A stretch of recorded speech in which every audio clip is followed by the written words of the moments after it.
இயேசு கிறிஸ்து எல்லோரையும் சமமாக நேசிப்பவராக, சமமாக நடத்துபவராக இருந்தார். ஒருவரையும் அவர் தங்களுடைய சமுதாய அந்தஸ்தை வைத்தோ அல்லது சமூக பின்னணியத்தை வைத்தோ அல்லது இனத்தை வைத்தோ ஜாதியை வைத்தோ அவர் பாரபட்சம் பார்த்ததே இல்லை என்று சொல்லி வேதத்தின் மூலம் நாம் அறிந்து கொள்ள முடியும்.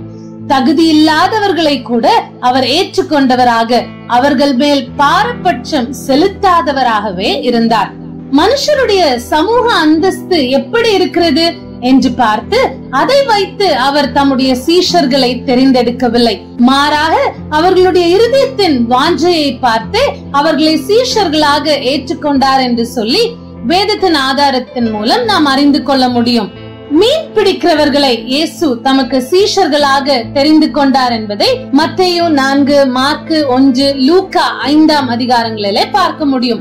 அதே போல ஆயக்காரனாய் இருந்த மத்தேயுவை தமக்கு பின் வரும்படி இயேசு அழைத்ததை மத்தேயு 9, மார்க்கு 2, லூக்கா 5 பகுதிகளிலே நாம் பார்க்க முடியும். அது மாத்திரமல்ல, ஒருவருடைய பின்னணியத்தை வைத்து இயேசு யாருக்கும் சுகம் கொடுக்கவில்லை. எல்லா ஜனங்களையும் அவர்கள் எப்படிப்பட்ட வியாதியஸ்தராய் இருந்தாலும் பரவாயில்லை, அவர்களுக்கு இயேசு சுகம் கொடுக்கிறவராக, அவர்களுக்கு நன்மை செய்கிறவராக இந்த பூலோகத்திலே சுற்றி திரிந்தார் என்று சொல்லி வேதம் நமக்கு தெளிவாக குறிப்பிடுகிறது. அதற்கு எடுத்துக்காட்டாக ஒரு வசனத்தை பார்ப்போம் என்றால் மத்தேயு 4 அதிகாரம் 24 வசனம், அவருடைய கீர்த்தி சீரியா எங்கும் பிரசித்தமாயிற்று. அப்பொழுது பல வித வியாதிகளையும் வேதனைகளையும் அடைந்திருந்த சகல பிணியாளிகளையும், பிசாசு பிடித்தவர்களையும், சந்திர ரோகிகளையும், திமிர்வாதக்காரரையும் அவரிடத்தில் கொண்டு வந்தார்கள், அவர்களை சொஸ்தமாக்கினார். ஆம், இங்கே வேதம் தெளிவாக குறிப்பிடுகிறது சகல பிணியாளிகளையும். அவர்கள் எப்படிப்பட்ட பிணியாளி, எங்கிருந்து வந்த பிணியாளி என்றெல்லாம் இயேசு கிறிஸ்து பார்க்கவில்லை. சகல பிணியாளிகளையும் அவர் சொஸ்தமாக்கினார். அதே போல ஆயக்காரனாகிய சகேயுவின் வீட்டிற்கு சென்ற பொழுதும் கூட ஒருவேளை மற்றவர்கள் அவனை தகுதி இல்லாதவனாக, பாவியாக பாவித்திருக்கலாம். ஆனால் இயேசு கிறிஸ்து அவனுடைய இல்லத்திற்குள் பிரவேசித்து இன்றைக்கு இந்த வீட்டிற்கு ரட்சிப்பு வந்தது என்று சொல்லியதை லூக்கா 19 அதிகாரம் 9 வசனத்திலே நாம் பார்க்க முடியும்.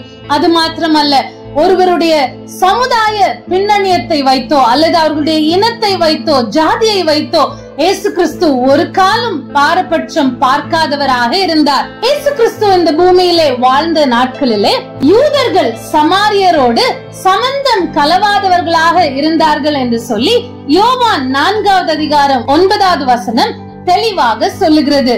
ஆனாலும் கூட இயேசு கிறிஸ்து சமாரிய ஸ்திரீயை பார்த்து எனக்கு தண்ணீர் கொடுக்க தா என்று சொல்லி கேட்டதையும் வேதம் தெளிவாக குறிப்பிடுகிறது.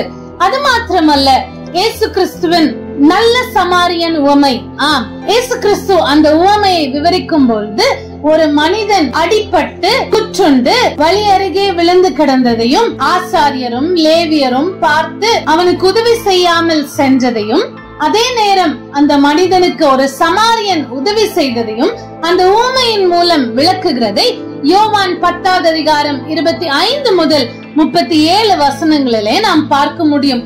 இப்படியா இயேசு கிறிஸ்து ஒருவரையும் பாரபட்சம் செய்யாதவராக அல்லது எந்த ஒரு பின்னணியத்தை வைத்தும் யாருக்கும் எந்த பாரபட்சமும் செய்யாமல் யாவரையும் சமமாக நேசிக்கிறவராக, யாவரையும் சமமாக நடத்துபவராக, யாவரையும் சமமாக ஏற்றுக்கொள்ளுபவராகவே இருந்தார். தகுதி இல்லாத பாவிகளையும் கூட அவர் ஏற்றுக்கொள்ள வந்தேன் என்று சொல்வதை மத்தேயு 9:13, மார்க்கு 2:17 வசனங்களிலே நாம் பார்க்க முடியும்.